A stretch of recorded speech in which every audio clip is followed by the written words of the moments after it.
black women real quick. Check. Black on black and beauty's intact. Trust. There's nothing you lack. Nothing can ever sever our soul ties. We'll be the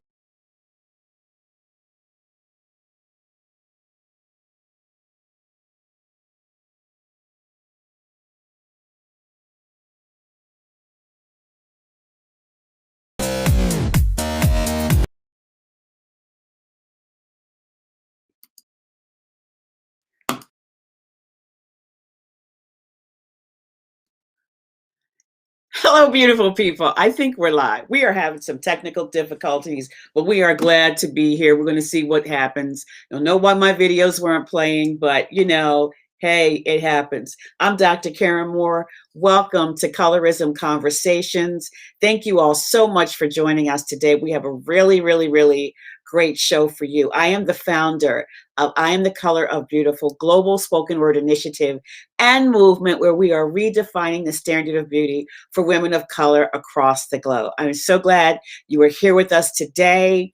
And we're going to have a really great show because it is Black History Month. We do Black History 365, but it has been a month that is set aside for other people to know what we do and how we do it, right? So I'm going to bring on my sister with me today, co-host Renee Moore. Hey, beautiful. Thank you for being here. My pleasure. Thank you for having me. For being here. So I'm just going to check and make sure that we are actually on because I don't know what was going on with the video playing and stuff just not happening. It's amazing. Oh, we are live. We are live. Yes. Make sure. Yes, we are live. It's amazing. So we have a really great show today. And today for Black History, we are talking about women in STEM. Science, technology, engineering, mathematics. And we have just been so excited to find out so many things about so many women, past, present, and future, who are doing amazing, who have done and are continuing to do amazing things in STEM. And it comes back to knowing how incredible we are, not just as women, but as Black women and as a people, the things that we have done and contributed to society and to, America, as well as globally. It is just such an honor to be able to acknowledge that and to be able to talk about some of these amazing, amazing women during this time. So we're going to be doing this for Colorism Conversations through February. Now, next Sunday, we're going to do a special, it's Valentine's Day. So we're going to do a special love thing for Colorism Conversations. My husband and I will be on talking about marriage and some other things, and maybe some other couples will come on with us, and we'll be sharing our music and some love poetry and all that next week. But today, it is Black women in STEM. And so we've prepared really this really awesome presentation to bring to you all about women in STEM and these women who we're going to showcase and feature today on this Sunday for Colorism Conversations. And the thing that I think we really have to realize is that these women, a lot of these women had to overcome racism, colorism, sexism, all kinds of things they had to deal with in their journey to become these incredible contributors to society. So you want to say anything about that before we get started? No, I just think that even now that STEM is an area where a lot of women are not necessarily recognized, acknowledged for their accomplishments. And it's an area, unfortunately, that really, I think only 6% of the people that are in STEM are people of color, as far as Blacks and Latinas and Native Americans. So it's still an area that we are so gifted in, yes, but that we need to, be more recognized in and encourage our children to go into those areas, which were typically male areas. So we just really need to encourage those kids that, especially our girls, that have that affinity towards, science, technology, engineering, and mathematics, to encourage them by showing them that other people have done it, so you can too. Yes, absolutely. Absolutely. We certainly definitely need to be doing that. So we're going to start off with the first lady that's on screen for us, who her name is, I'm going to try to say it right, Martha Euphemia Lofton Haynes. And in 1943, she earned her PhD in mathematics at the Catholic University in Washington, D.C., thus becoming the first African American woman PhD in mathematics. In 1930, Hayes received a master's degree in education from the University of Chicago, where she also did further graduate study in mathematics. She earned a doctorate degree in mathematics from Catholic University of America in 1943, becoming the first Black woman to receive a PhD degree in mathematics. The title of her dissertation, are you ready for this? I don't even understand what it means, but the title of her dissertation was The Determination of Sets of Independent Conditions Characterizing Certain Special Cases of Symmetric Correspondences. Yeah.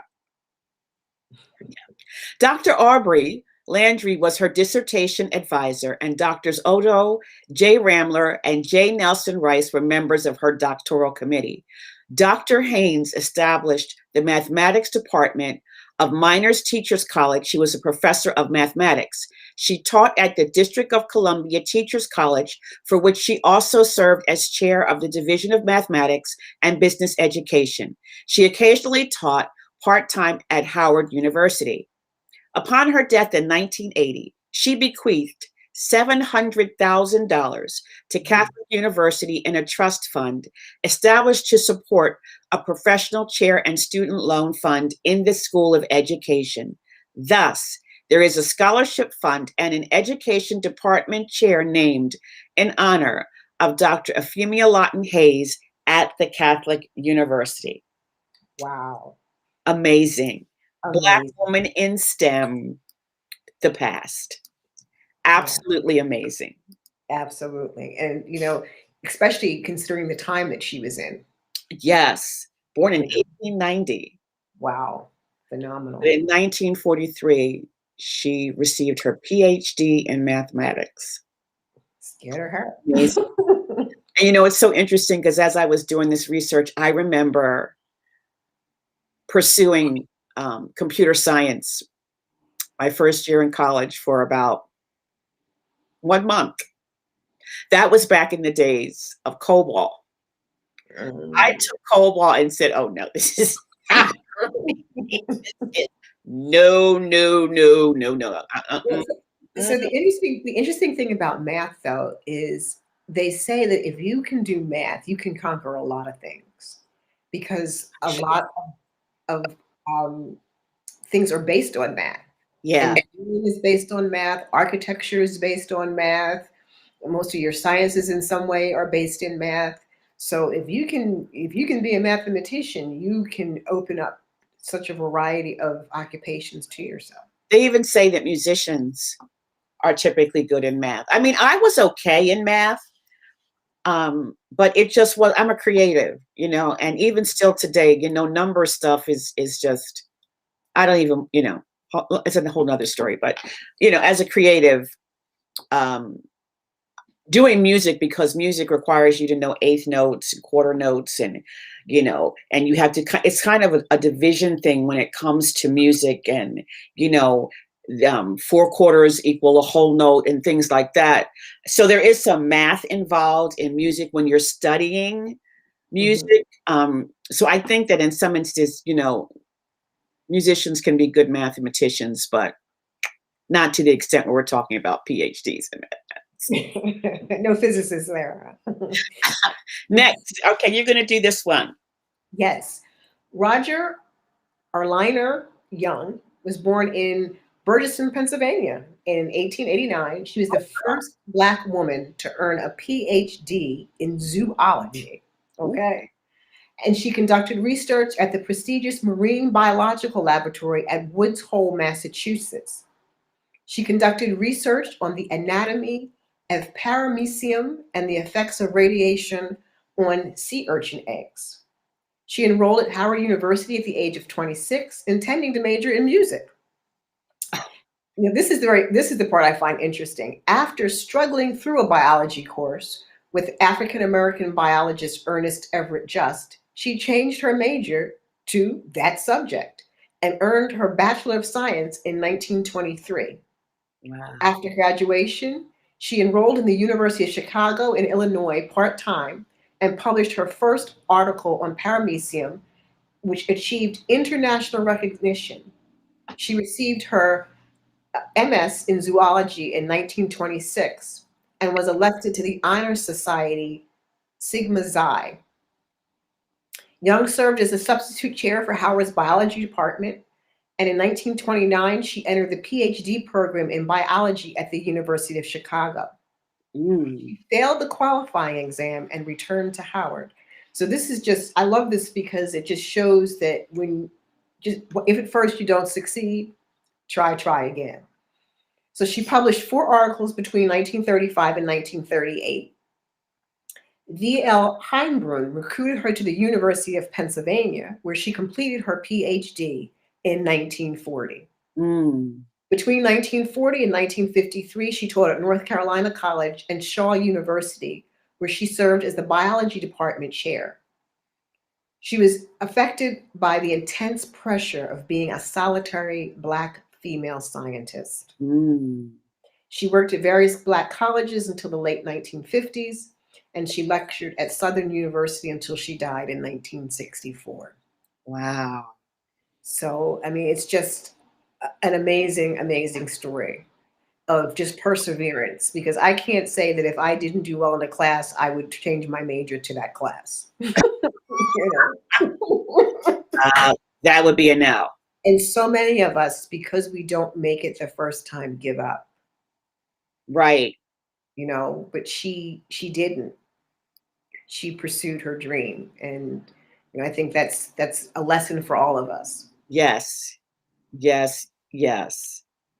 Oh, what am I doing here? Okay, so next we have Valerie Thomas.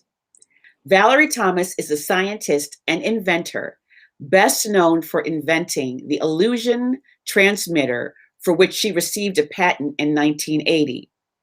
This technology was the first of its kind in the field of 3D imagery and is the basis for modern 3D televisions, video games, and movies.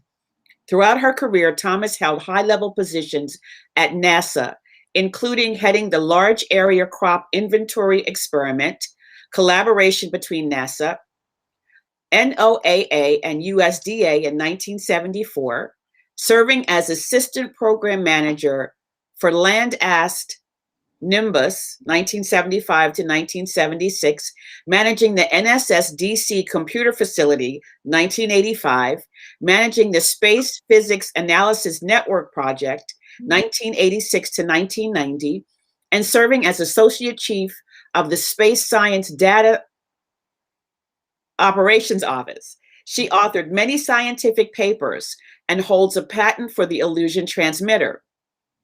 For her achievements, Thompson has received numerous awards, including the Goddard Space Flight Center Award of Merit and NASA's Equal Opportunity Medal. She mentored countless students and youth through the Goddard Space Flight Center, National Technical Association, Women in Science and Engineering, the National Technical Association, Science, Mathematics, Aerospace Research, and Technology Program. Today, she continues to serve as mentor for youth through the Science, Mathematics, Aerospace, Research, and Technology, and National Technology Association. Wow. Well, I think that's, I love the ones where, I like them all because it's all our history. Yes. But I think it's so, it really just hits home with me when we see things that we use every day and we never know the history behind those things, and that, if how encouraging could it be to a young person when they go to a 3D movie to know there was a Black woman behind that? Yes.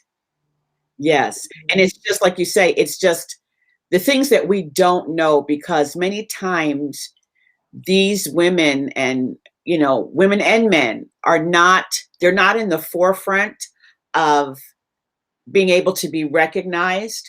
And so we just don't know so many things that have happened behind the scenes that are contributions of Black people, period, and also, and especially Black women.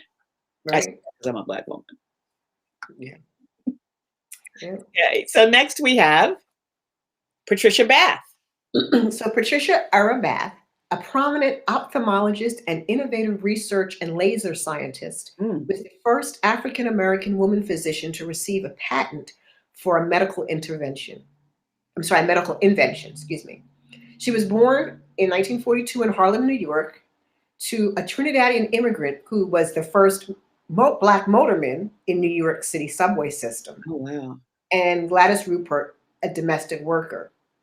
While in high school at Charles Evans Hughes, she received a grant from the National Science Foundation to attend the Summer Institute in Biomedical Science at Yeshiva University. There, she studied the relationship between stress, nutrition, and cancer. Mm-hmm. In 1964, she graduated from Hunter College in New York City with a BS in chemistry. 4 years later, she received her medical degree from Howard University Medical School in Washington, D.C. The start of her medical career has been one that broke many racial and gender grounds. From 1970 to 73, she completed her training at New York University School of Medicine as the first African American resident in ophthalmology. Wow. While a young intern at Harlem Hospital and Columbia University, she noticed the contrast between the eye clinic of Harlem, where half of the patients were visually impaired or blind, and Columbia, where only a few patients suffered from blindness. Because of this, she conducted a study and found that blindness among Blacks was double that among whites due to the lack of access to proper eye care in Black communities. In an attempt to remedy this alarming problem, she proposed a new worldwide system known as community ophthalmology, in which trained eye care volunteers visit senior centers and daycare programs to test the vision and screen for cataracts, glaucoma, and other serious eye conditions. Through this community outreach program, underserved populations whose eye condition would have gone untreated have a better chance to prevent blindness. In 1974, she completed a fellowship in corneal and keratoprosthesis surgery, which is the procedure that replaces the human cornea with an artificial one. In that same year, she moved to Los Angeles, where she became the first African American woman surgeon at UCLA Medical Center, and she was appointed assistant professor at Charles R. Drew University. In 75, she became the first woman faculty member of UCLA Jules Stein Eye Institute. Despite her many accomplishments and brilliance in ophthalmology research, the department offered her an office in the basement next to the lab animals. Oh, God.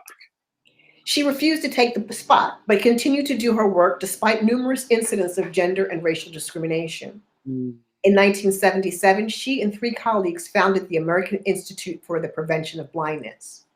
In 81, she traveled to Berlin University to learn more about laser technology and to continue her research that had been continuously stymied by the racial and gender politics of UCLA. The Laser Medical Center of Berlin, West Germany, and Rothschild's Eye Institute in Paris, France, and the Loughburg Museum of Technology in England accepted the merits of her research. Over the next 5 years, she began developing a model for a laser instrument that tested the removal of cataracts. In the meantime, in 1983, she chaired the ophthalmology residency program at Drew and UCLA, becoming the first woman to hold that position in the nation.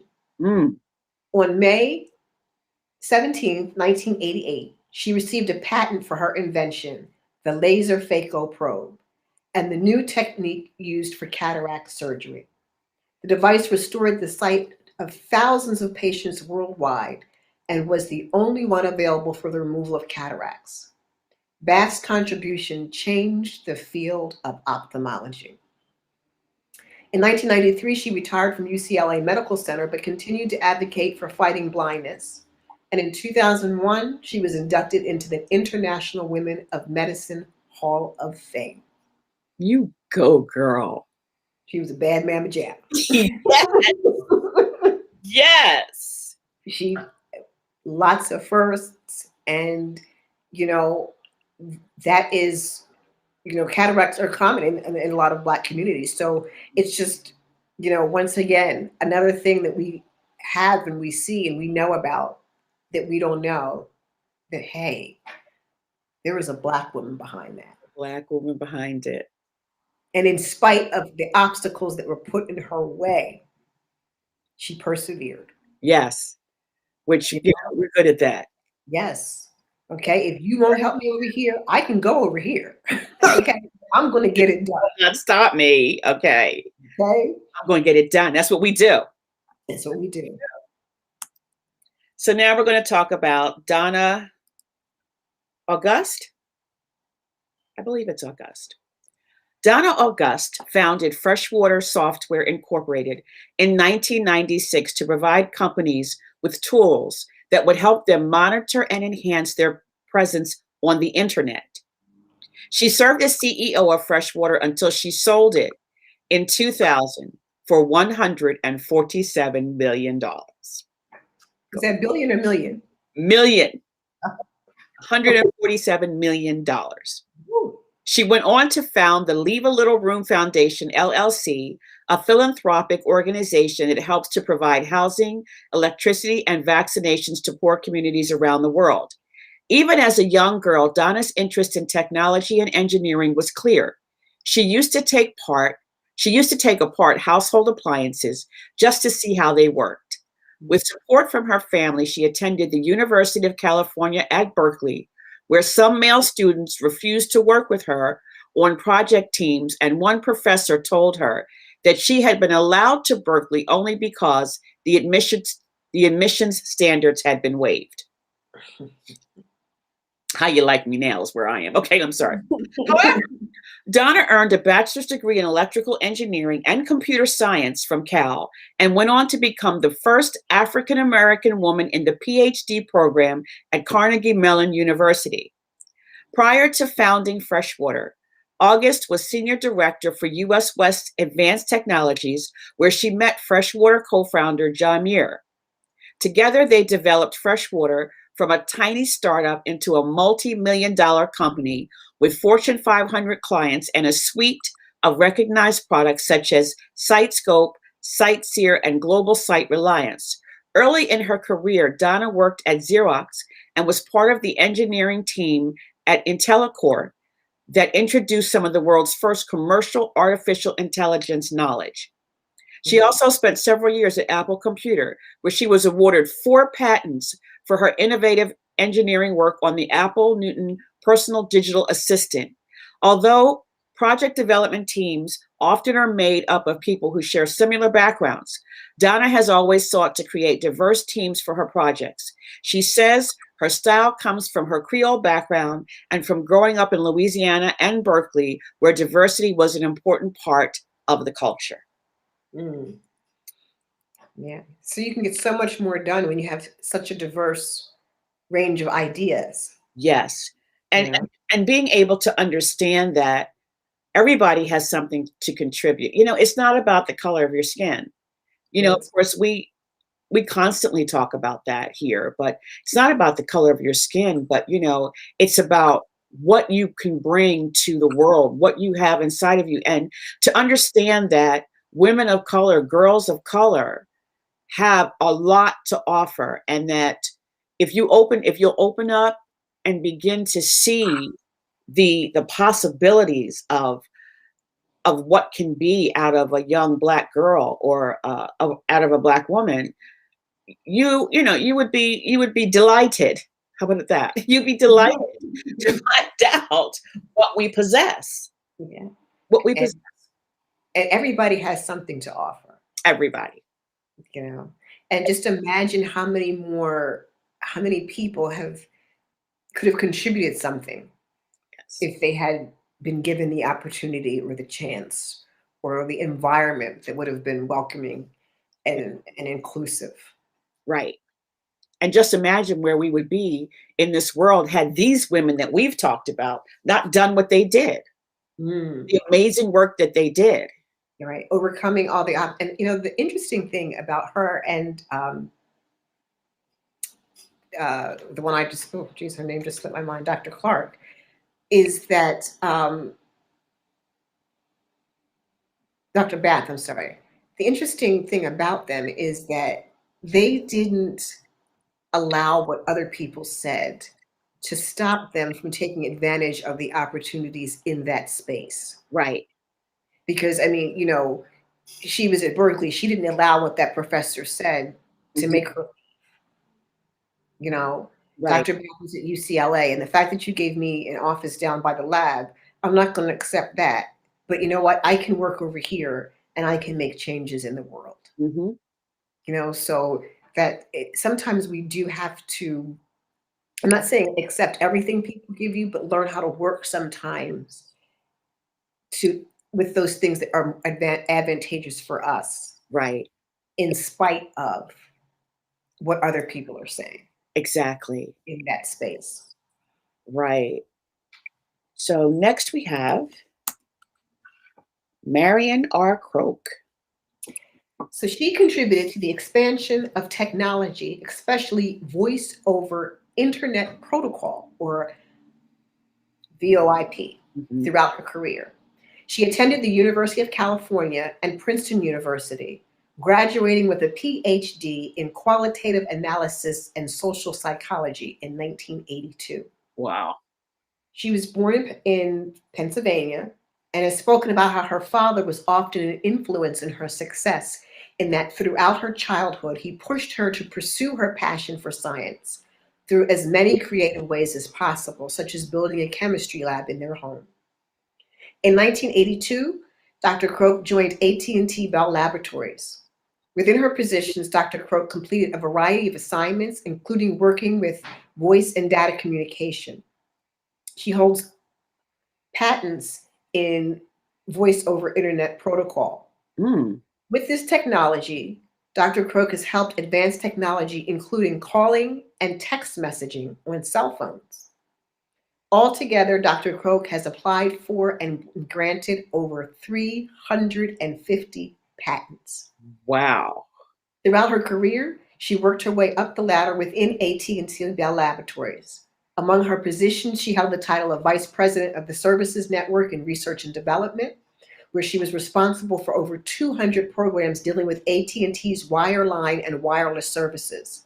She was also supervisor of over 500 world-class engineers and computer scientists, which helped her run the programs. Mm. She was then promoted to the rank of AT&T Senior Vice President of Applications and Services Infrastructure. With this title, her responsibility grew to supervise over 2,000 computer scientists and engineers. The number of programs she helped manage grew from 200 to over 500. Dr. Croak would not only mentor her staff, but was also in charge of development, testing, service planning, and product realization. In 2014, Dr. Marion Croak left AT&T Labs and started working for Google as their vice president for research and development for access strategy and emerging markets. Here, Dr. Croak is responsible for expanding what the internet is capable of doing around the world. For instance, she is passionate about getting the internet into areas of the world where there is none. In 2013, Dr. Marion R. Croak was inducted into the Women in Technology International's Hall of Fame. Awesome. So every time you send a text message, okay, or every time you say, "Can you hear me?" Some people should be trying to find her and hug her. Okay. Every time I don't know what. message, every time you say, "Can you hear me now?" You need to think of Dr. Marion R. Croak, okay? That is awesome. Thank you, Dr. Croak. We'll make sure that these young people know. Hello, that texting that you do that you can't pick up the phone and say, "Can you hear me now?" You need to thank Dr. Croak. Wow. That's amazing. That's amazing. Isn't it? It is. So, you know, it is so great to find out all this information and to be able to celebrate 365. We celebrate Black History 365. But again, you know, a lot was done to be able to have this recognition be be done all over the country on in this specific month. But we as Black people, we celebrate 365. And we need to become really more aware because now, me not having any children that have come up in the school system, I don't know if they're still teaching Black history in school. I don't know what they're doing, but it's important for us to make sure that our children have this information and that they understand the possibilities that, you know, these are women. I'm going to talk about a couple of other women that are up and coming women of color. I'm just going to mention a couple of them, but, you know, we have to, when we begin to understand that the world is open to us, and some of these women have, all of them have paved the way. Some of them have left this earth, but there are the others of them that are still working in their fields and mentoring and doing all of these different things. And the women that are up and coming in STEM and doing some things in STEM. Essence magazine had an article. This was back in 2018, but so this was 3 years ago in February of 2018. They mentioned these women. Trina Livingston Arinze, maybe it is, made her foray into science and medicine, having been encouraged by a high school teacher to explore the subjects. She holds a PhD in bioengineering from the University of Pennsylvania and has been lauded for her pioneering endeavors in stem cell research. In 2003, she successfully demonstrated how donor stem cells could be transplanted from one cell to another. Arinze is a professor of biomedical engineering at the New Jersey Institute of Technology. Wow. Then there's Aisha Bowie. Bowie is a former NASA aerospace engineer and CEO and co-founder of STEM Board. Its mission is to create software solutions for both government and private entities. She is also devoted to closing the achievement gap through various business ventures and partnerships within communities of color. Candice Bridge.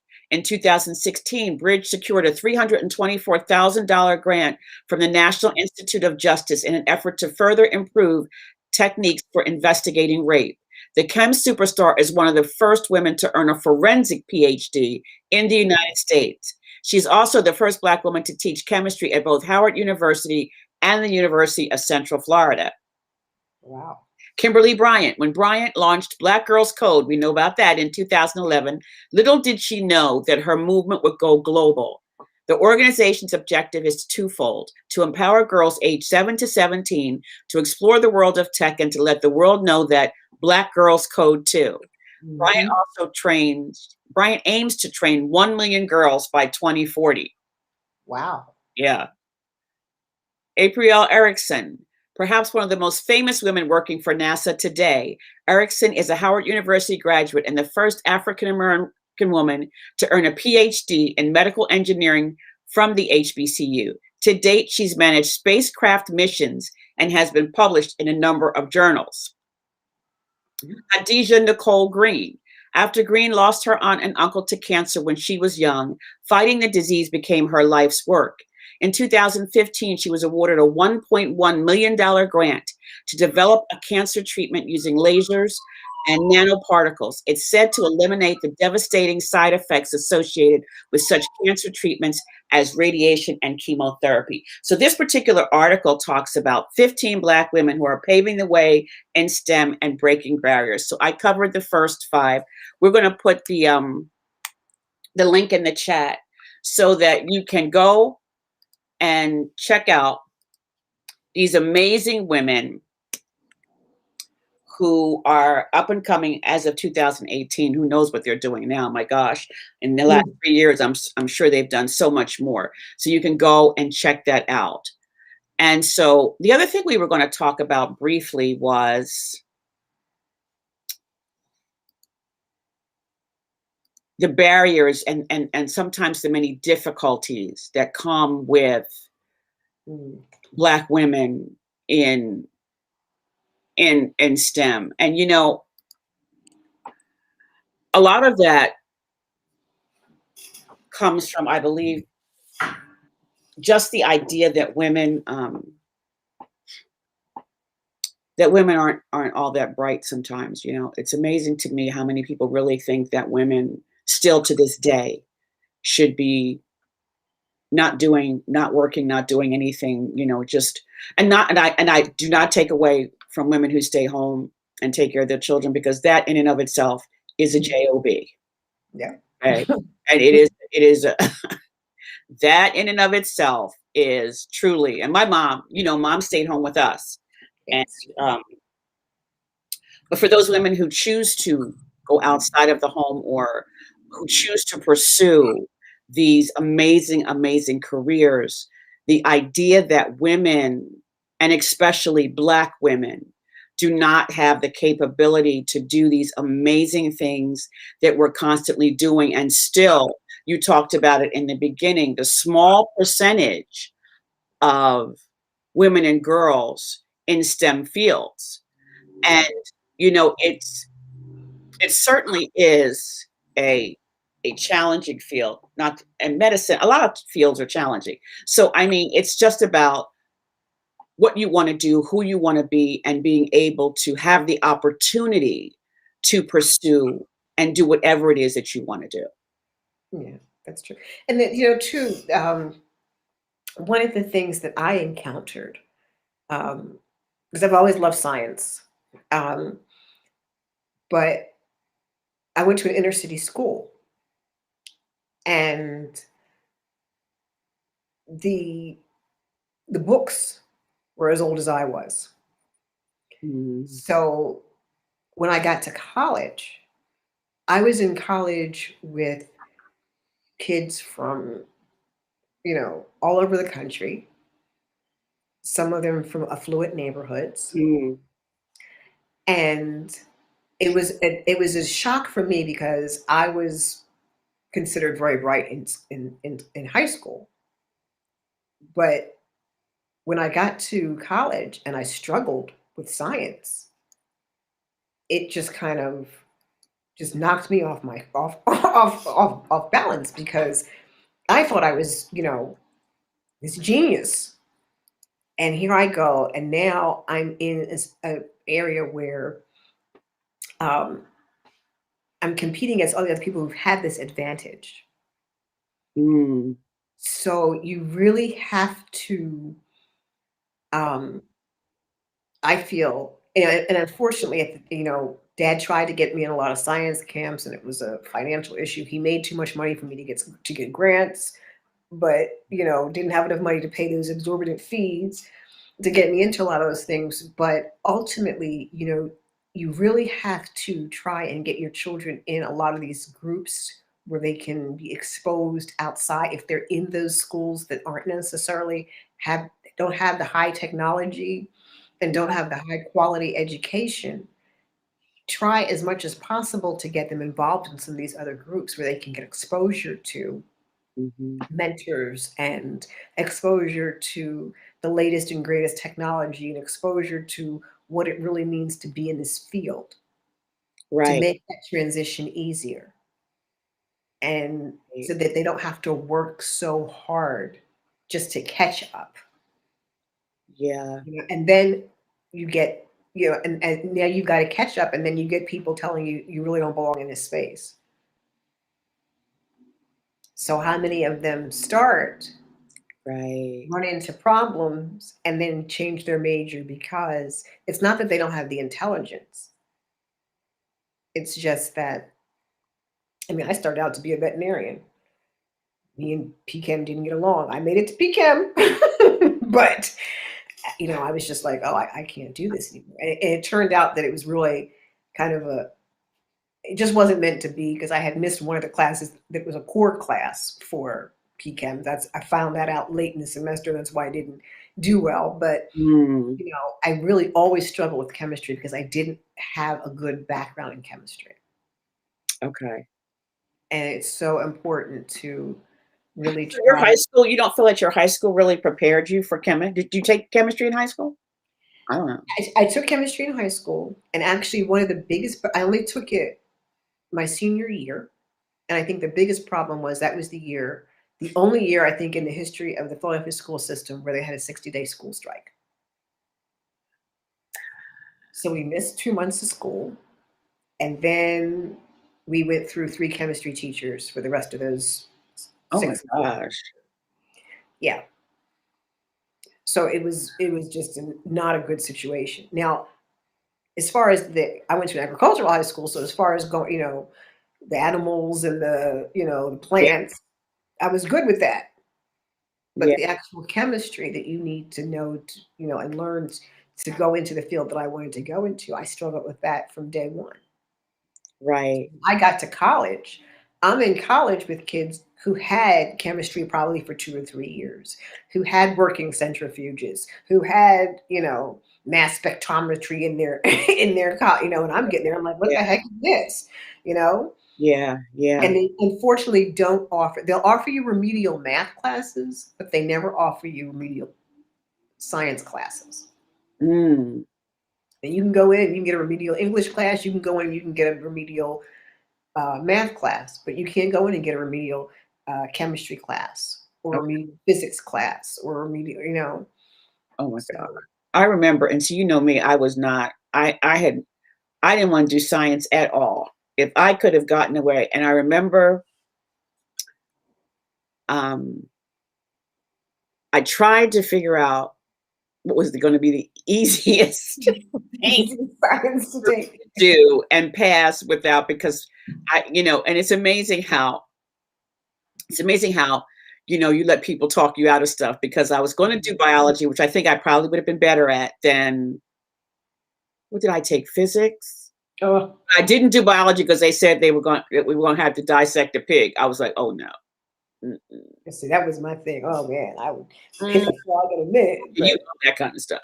But I yeah. was like, and then chemistry, I just knew chemistry was going to be too hard. But see, that's right. Did I? And I must have. I think I took physics, and that was a disaster. well, see, then we go back to math. Mhm. Physics is a lot of math, and so you do kind of have to be. Um, I think if you like math, you do better at physics. But for those, like I I was said, there English, are some. science, music, There's some of us, yeah. And so a lot of us, not science. English, history, music was my things. yeah, yeah, you like the arts. I like the arts, and I Yeah. love history because it's reading and writing, and that's the kind of stuff I love. That's science and math. You can have that. You can have. Well, but and so it's interesting because I did eventually go on to become an LPN, but I still struggled with pharmacology, which is you know That's what you say. that chemistry thing. Oh, So okay, that's what. Okay, I yeah, and I think after a certain point, it became a mental block, hmm you know. hmm But if your children are interested in STEM, really try and get them into the programs, the summer programs, and the other resource programs that there are to really encourage them and get them the exposure that they need so Yeah, that when they get to college, they're at least on equal footing, right, you know. right. All right, this has been fantastic. We have talked about Black women in STEM, which is just absolutely amazing. I put some links in there for you all to check it out. Please invite others to the conversation, to sit down with your kids and watch this, or sit down with your kids and go through the links and help them to know that there's so much out there that they have the capability of pursuing and becoming. So I hope that you guys will do that. This has been, as they say, what they used to say, this has been a Black History moment. Yeah. Right? And so we're going to do this for the rest of February, except next Sunday again is Valentine's Day. So my husband's going to be here with me, and we're going to do some love poetry and some of our music and talk about love and marriage and the horse and carriage or whatever. That's what was it? It's like a horse and I don't know. I can't remember right now. But anyway, we're going to be here next week with Valentine's Day edition of Colorism Conversations. Thank you, sis. Well, thank you. I learned a lot today, and Yeah, it gives you a lot to think about. Some of the everyday things that we do that we don't realize who's behind that, and it's encouraging and it's exciting. it is. It is so exciting. So thank you, sis. Thank you guys for joining us. Please let other people know that about this show and to invite them to watch it. Please follow us on all of our social media platforms. We are The Color, COLOUR, because you are beautiful. We are The Color of Beautiful on Facebook, on YouTube, on Instagram, on Twitter. We are Color. It's not that. I figured out it's not Color. We are Color, COLOUR of BEAUTI. That dang Twitter and them characters. It's COLOUR of BEAUTI. There you go. On Twitter. So please follow us on all of our social media platforms. Oh, here's the other thing I wanted to talk about. I'm going to be doing something really, really special. 60 days from today, I will be 60 years old. Woohoo! Yes! How exciting you are looking fabulous. Aren't I? Yes, I am. So, 60 days from today, I will be sensational 60. So for the next 60 days, we're going to be doing some gratitude stuff. And I hope that you all will join me on this journey to 60, right? Because I'm launching some programs and some courses and some different things are going to be launching during these 60 days. It's going to be so exciting. So I invite you to join me on the Color of Beautiful page as I take this journey for the next 60 days, God willing, to see my 60th birthday. And it's, it's so amazing because I think I am so grateful. And I think of all the things I've done in my life and the things that I'm doing, the things I have accomplished. And, I remember very distinctly, when my dad passed, he was 55 years old and I was 27. And I remember then how young I felt he was, but I didn't really realize how young he was till I turned 55. And I feel like I have so much left in my life to do that I'm still at a point where there's so much for me to do. And I'm looking forward to the time that God continues to allow me to be here. Real Talk Kim, Pastor Real Talk Kim says, if you have a pulse, God has a plan. Okay.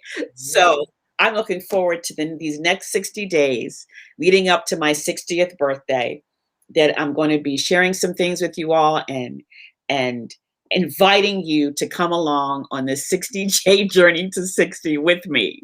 Well, I embrace it. And you should. You should. And, just real quick, I want to say that for those people who are older, who always wanted to be in science, technology, engineering, or mathematics, you're not too old. Mm-hmm. There was a woman, I read an article a couple of weeks ago, she and her daughter both graduated from medical school at the same time. Yes. Okay. So you're never too old to go back to school. You're never too old to pursue that dream. If whatever stopped you before, don't let it stop you now. That's right. Okay? That's right. So go for it. If you're in your 60s, you're sensational 60s. There you go. All the rest of that. Okay. Embrace it, enjoy it, and keep doing all the things you want to do. Keep moving. I got to do better with my moving. Keep moving, right? We're supposed to set up our exercise routine. Keep moving and dreaming and being.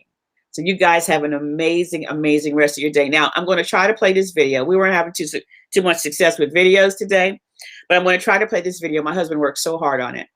And it is part of our video series that's going to be for March. We're going to do 30 days, a 30-day self-confidence challenge in March. And he's been working on these videos for me. So we're going to try to play this video on our way out. If it plays, wonderful. If it doesn't, we'll get back to you. And all right, sis? All right. Have a good one. Thank you, baby. You too. Bye-bye, everyone.